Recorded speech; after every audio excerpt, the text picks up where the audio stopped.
Welcome back to War Thunder. Today we're going to be checking out the new update. Now here we have the Vigan. The flight model was slightly changed. It's still really good.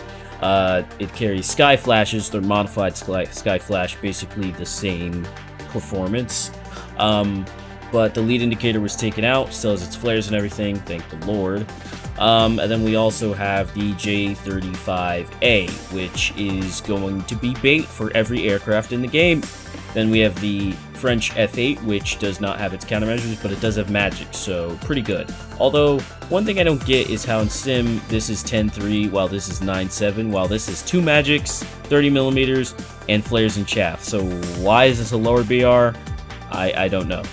Then with China, you get the Pakistani Q5, basically, and it has magics, AIM-9Ps, nothing much changed. Now the Kai gets the E2 AIM-7s, which have a 25G pull. They pull pretty hard. They're on the E2, and I was testing them earlier. They do really well. You can see it says dogfight on them, so you can use these at close range, and they'll pull pretty hard. Coupled with its DP mode in IFF, it's going to be great. Speaking of IFF and DP, this does not have IFF and DP, but it does have DP, so pretty good. And it comes with Sky Flash, so these pull, I think, 25 Gs. Yeah, 25 Gs, so not too shabby, and they both get them, so good thing for the British. They finally get their Sky Flash, which is great. Thanks, Gaijin. Now, the Russians, not only do they get guided bombs, they get R60Ms on their Flogger series. So they get it on the MiG-27M and the MiG-23M, and they have a wide variety of loadouts, so that's pretty neat. Then the SMT and MF also get a Flare ECM pod, Flare and Chaff and ECM pod, so that's pretty cool too. Now, the F8E now has countermeasures, which is great. This is the only F8 with countermeasures in the game. And then the F4E gets the AIM-7 E2, which is also 25G, similar to the one on the Japanese Phantom.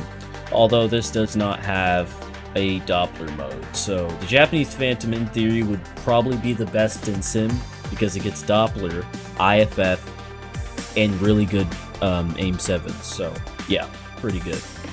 Then the US now gets an M1a1 Hc. Now this carried APS. Gaijin was talking about APS on this. There's a leak a while back. I'm not sure if I can find the post, but we know APS is eventually coming, so I'm sure they'll slap it on this when it comes. But this should be lighter than the M1a2. It also gets a similar shell to the M1a2, so you're basically a mix between an M1a1 and an M1a2. And yeah, it should be pretty good. I think it's lighter. Don't hold me to that though. Here's a quick Vulcan sound. Absolutely amazing. Okay, let's see how hard this thing will pull. Dang, that's pretty good. That is really good. Apparently these pull better than an AIM-9J. Although it says these are faster missiles, and the faster missiles going, the harder it will compress at higher speeds, so the harder, the more Gs it will get. So 25 Gs at Mach 6 isn't that much, but compared to a J speed, but still they pull relatively well. Alright, now we're gonna wait till he turns into us so we can get a frontal lock, because these are all aspect missiles. Although I think they did nerf them slightly, at least from the helicopters. Fox 2.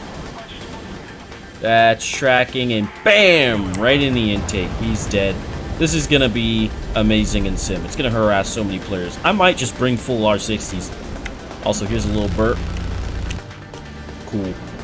Okay, so the way the GPUs work, this is actually the first time I've tried them in the live server. I think we just lock, or okay, go into its general area, right? Drop it. Let's see how this guides. I think I might have overshot that. Yeah, I did. And we lost control.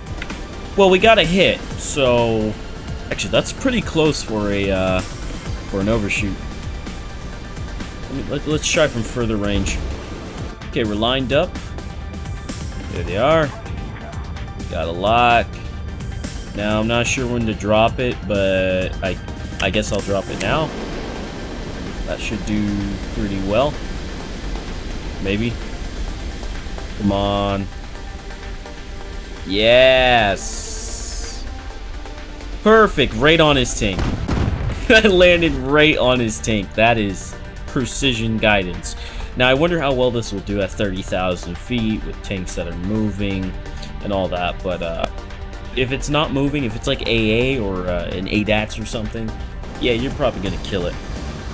Now, this and the E2, or I'm sorry, not the E2, this and the F4EJ Kai are the only aircraft with Doppler and IFF, so that's going to be really helpful in Sim, although this thing sucks up fuel so much.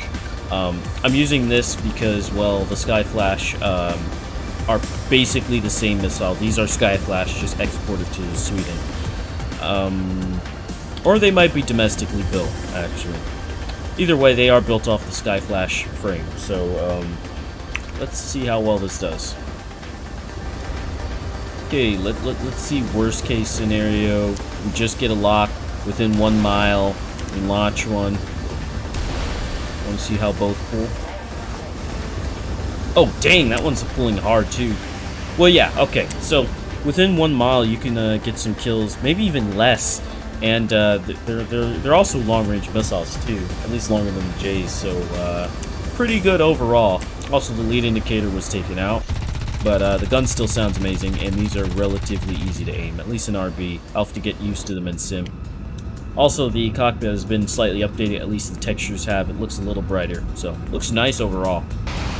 Also, you could do some NegG stuff and, you know, rip all your wings off, because that's fun. But yes, the full change log I will put in the description or the comments, so if you want to look at it, go down there. Or just go in Worth Under and it should pop up right in front of your face. But, yeah, thanks for watching. Please like, share, and subscribe. Join the Discord down below.